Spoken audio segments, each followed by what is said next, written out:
Hello YouTube and welcome to Awesome Vintage Gadgets.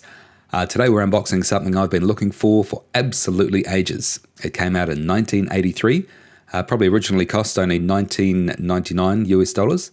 Nowadays it costs an absolute arm and a leg. This particular one cost an arm and half a leg because it is apparently not working. So after the unboxing I'll be rolling straight into a repair video for this.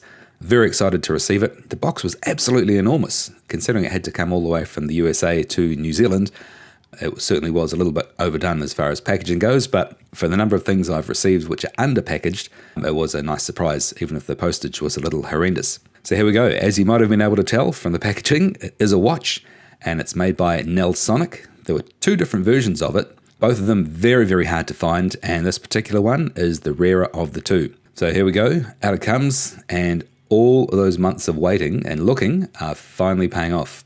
Here it is, the Nelsonic Frogger.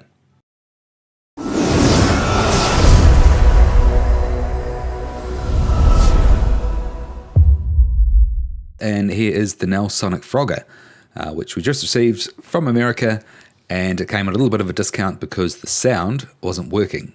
Actually, the buttons aren't working all that well either. Something's just not aligned properly. Now, the funny thing is, with sound problems on watches, there's only a few things it can be. Either the piezo speaker, which is what the module connects the sound with, one of the springs or both of the springs might not be making correct contact with the speaker. The speaker itself could be broken.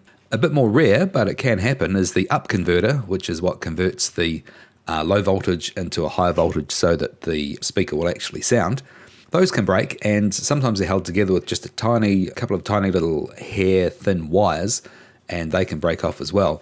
So that's sort of the worst case, but the actual solution can be a lot more simple than that. So we'll take the strap off, and if you look at the side there, the back's actually not even clipped on that well. So that also can stop your sound working.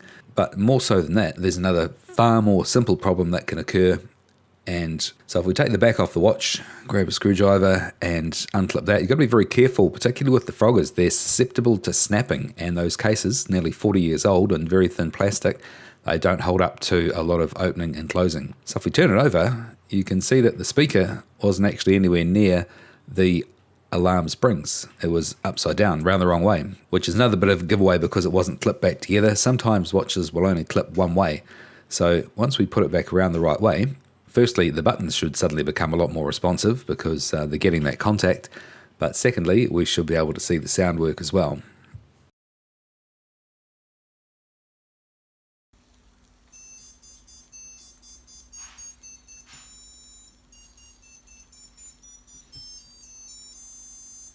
And there we go, fixed, ostensibly. One little issue that it does have is that the sticker on the front, which has been printed directly onto a metal substrate, that has been broken and bent and scraped in its time. So I'm going to redo that in Adobe Illustrator and get that reprinted at a local printing shop, just so that it looks as good as the rest of the watch does.